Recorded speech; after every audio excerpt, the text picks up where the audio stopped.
Hello and welcome to my channel. On today's video we are going to look at some of the most amazing and beautiful tiaras worn by queens and princesses, in the realm of royalty, pageantry, and nobles.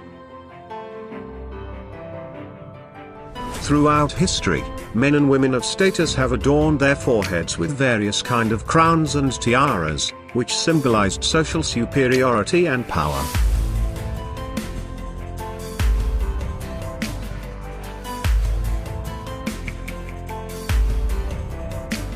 The fashion of wearing precious tiaras has fluctuated with history and gone in tandem with society's appetite for egalitarianism or elitism, but it has not vanished. The downfall of many European monarchies might have diminished its importance, but curiously, the notion of elitism and dream of being a princess, even for one day, has continued to seduce generations, and tiara has remained in fashion, in its classical styles as well as in new art forms.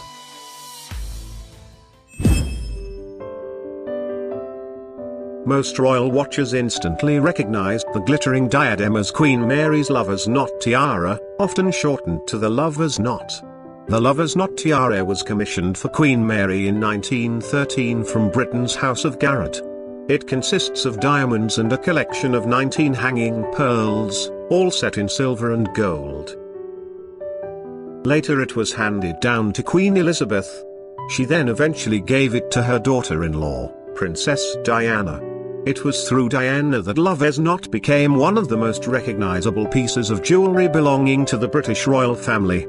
She famously paired it with a white, pearl-encrusted Catherine Walker ensemble while visiting Hong Kong in 1989. Upon her divorce from Prince Charles, the tiara was returned to Queen Elizabeth as part of the divorce deal.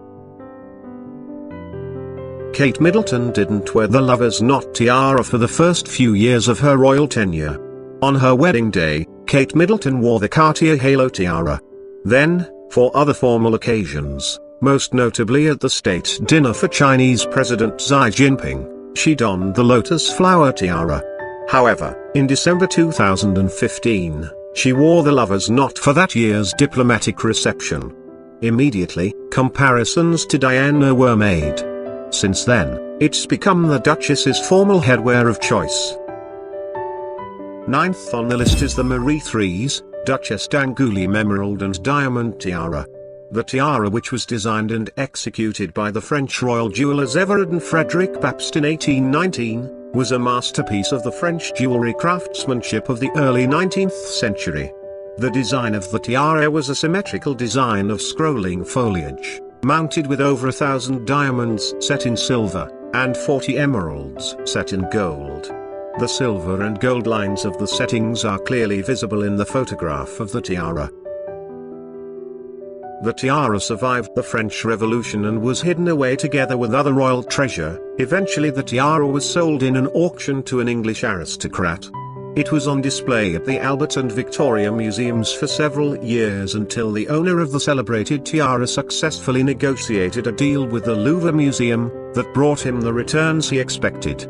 Thus the emerald and diamond tiara of the Duchesse d'Angoulême, Marie Threes Charlotte, the only child of Louis XVI and Marie Antoinette to survive the French Revolution, finally became the property of the Louvre Museum, where it is displayed today. Eighth on the list is the Lin Aquamarine Tiara. A tiara that comes to us courtesy of the Belgian noble house of Lin. The Lin family have held their titles for centuries, but this tiara is a thoroughly modern addition to the extended family's jewel collection. In 2009, Prince Edoardo Lin della Tremoille married Italian actress Isabella Orsini. This beautiful diamond and aquamarine tiara was made for the occasion. The sparkler, which was created by Hollemans, features a large central aquamarine bookended by smaller aquamarines. And, because this is a Lin tiara after all, the piece also incorporates diamond scriptures as a major feature of the design. Isabella also wore aquamarine earrings, to coordinate with the diadem. The universal themes of nature, strength, beauty, femininity and unity. The Mwawad Miss Universe Tiara 2019 begun life like this, as inspiration. The designers was asked of crafting the extraordinary tiara embracing the values of the Miss Universe, and translate them to diamond-studded crown, that represent ambition, diversity, community, and beauty.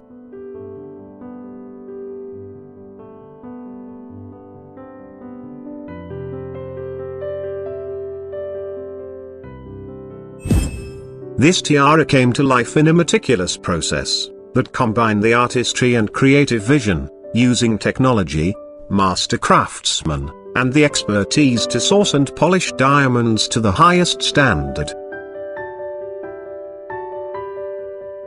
The tiara's name, The Power of Unity, is meant to celebrate a woman for being complex, diverse, unapologetically ambitious, and strong. The interconnected line motifs are meant to represent the community of women from around the world whose band unite them, and reminds us that we are stronger than apart. Sixth on the list is this beautiful emerald tiara from the collection of Princess Katharina Henkel von Donsmarck in the 1900s. I think it is difficult to exaggerate the importance of this emeralds. This is undoubtedly the greatest raw of original fabulous stones, 11 of them perfectly match. And what is extraordinary, is that, if you want to describe it to somebody, what color the great emerald is, you would point at these stones. They are like green berries, it's what is known as the old mine material. The emeralds itself is absolutely remarkable. It is estimated the weight to be well over 500 carats, which is a huge amount. They would have been mined in Colombia, probably in the 16th century, and they would have been traded with India. The emeralds are typical of a way of wearing emeralds in India in the 17th century, cutting them in a way of almost rolled pebbled beads, and characters will be drilled along the main axis, with this rather thick drill holes. So, one can easily imagine that this could worn around the neck by a Maharaja or a prince. And then, subsequently finding its way into France in the turn of the 19th century. There's really no period in European history where jewelry was more glamorous and more abundant than the better part of end of the 19th century. Prince Guido Henkel von Donsmarck was at that time the richest man in Germany and one of the richest men in Europe. In 1887 he married a Russian aristocrat, Katharina Sleptsov, and this tiara was commissioned for her as a gift. Donsmarck commissioned this tiara from Chormy. The design of the tiara, the base of the tiara, is typical of the late 19th century. Very delicate garden forms set in diamonds and studded with this large cushion pale yellow diamond, which contrast perfectly with the emeralds. Fifth on the list is the Queen Alexandra's kokoshnik tiara. There are so many reasons to love Queen Alexandra's kokoshnik. It's an utterly classic tiara from a design perspective. It's a literal wall of diamonds. It has a fascinating Romanov-related backstory.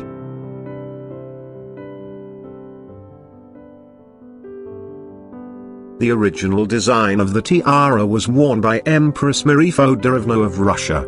Then after it was seen by her sister Queen Alexandra, she already knew what she wanted on her wedding day. In 1888 the London News illustrated the Alexandra's anniversary present, a kokoshnik design tiara made by the royal jeweler, the House of Garrett. Like Marie Feodorovna's tiara, the piece was made of individual pave-set bars, though Alexandra's fringes were more rounded at the tip. Alexandra's kokoshnik featured 77 of these fringe pieces, and the entire tiara was packed with more than 400 diamonds.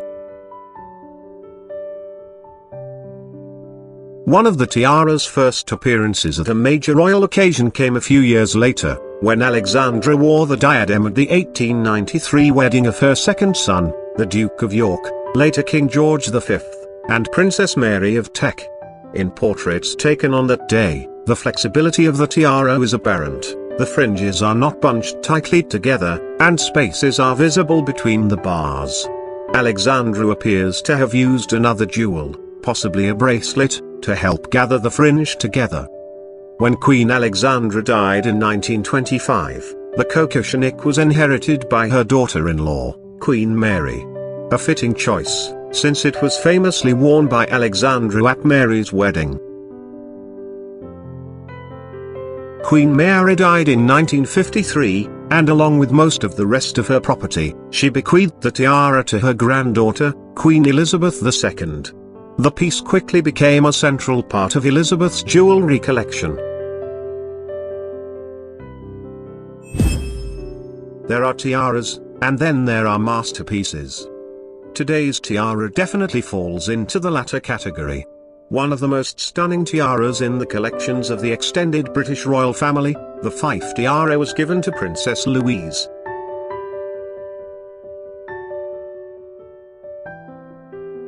Princess Louise is the granddaughter of Queen Victoria, and she was the eldest daughter and third child of Albert Edward, Prince of Wales, and Princess Alexandra, who later became Edward VII and Queen Alexandra. The Fife tiara is made on an extremely intricate and delicate frameworks, and it contains diamonds ranging in weight from 1 to 10 carats. It was made in 5 pieces, and almost like one now. The tiara is extraordinary in its construction: silver in the front, gold in the back, and all of the 200 carats of diamonds, beautifully cut, while being presented in the thinness framework. But what really extraordinary is the tiny pivots in which the pear-shaped diamonds are presented, and they would have caught the light. When Louise, Duchess of Fife, worn it, it would be an extremely beautiful to behold. Third on the list is the Brazilian aquamarine tiara. Most of the sparkling tiaras worn by Queen Elizabeth II of the United Kingdom were legacies from queens and princesses past, but a few of them have been hand-picked or commissioned by the Queen herself. Today's tiara, the Brazilian aquamarine, was ordered by the Queen as a part of an evolving parure of jewels. The Brazilian aquamarine parure didn't start with a tiara, it began with a necklace and a pair of earrings. These diamond and aquamarine pieces were presented to the Queen in 1953 by the Brazilian president as a coronation gift on behalf of the people of Brazil. By 1957, the Queen had also commissioned Garrett to make a tiara to match the aquamarine dame parure. The tiara featured an elaborate diamonds and aquamarine band base, with 3 aquamarine and diamond elements placed at intervals. The Queen has worn the tiara fairly consistently since its overhaul, even though it's now one of the tallest and most imposing diadems in her collection. The last time we saw her wear the tiara in public was during the Commonwealth Heads of Government meeting in Australia in October 2011. Queen Victoria and Prince Albert's shared love of art and design resulted in many an exquisite treasure, including jewels like her sapphire coronet and the oriental circlet. "Albert has such taste and arranges everything for me about my jewels," Victoria wrote. This Gothic-inspired emerald and diamond tiara is another example, a piece personally designed by Prince Albert and commissioned in 1845 from the London jeweller Joseph Kitching for £1,150. The tiara, nearly a full circlet in shape, has a base of cushion-shaped diamonds and step-cut emeralds topped by a graduated row of 19 inverted pear-shaped emeralds. The largest emerald weighs in at 15 carats. The tiara completed a parure of emeralds and diamonds previously gifted to the Queen by her husband, including a necklace with 9 clusters of emeralds surrounded by cushion-shaped diamonds, a pair of pendant earrings, and a brooch featuring a 20-carat emerald. Queen Victoria was thrilled with her emerald tiara gift, referring to it as a lovely diadem of diamonds and emeralds designed by my beloved Albert, and writing of her husband's wonderful taste in her journal. The family has allowed the tiara to be shown on exhibition, and, of course, has just now loaned it on a long-term basis to the Victoria Revealed exhibition at Kensington Palace alongside the Fife tiara and the Fife fringe tiara. The rest of the emerald parure is also on show, ready and waiting for your admiration. It already has mine. This is one of my absolute favorite pieces. Magnificent. This unique emerald tiara was made by Harry Winston in 1958 in advance of the marriage of the Shah of Iran and Farah Diba. Much like the Nur Orleans tiara, which was made in the same time frame for the same purpose, it includes a mix of diamond colors and incorporates old stones from the Iranian crown collection. The heart-shaped pointed base is made of a row of platinum set baguette white diamonds which sit underneath a double row of pink, yellow, and white diamonds. The brilliants are thought to be from the 19th century and Indian in origin. The largest two are 15 carats apiece. The top is set with 7 large oval and round Cape emeralds which are probably from South America and were likely cut before 1738, when Nadir Shah invaded India. The emeralds range in size from 10 carats each, for the two smallest, to 65 carats, for the large central stone, and are framed in diamonds thought to be from South Africa. The tiara may have been a signature piece for the Empress, but it belonged to the crown jewel collection and as such did not come with her when the imperial family fled the country in 1979. While they are no longer worn, the jewels are safe and sound and available for public viewing at the Treasury of National Jewels in the Central Bank of the Islamic Republic of Iran in Tehran. I hope you had a wonderful time viewing some of the most beautiful tiaras made for the royalties, nobles, and pageantry. It was a pleasure. Have a wonderful day.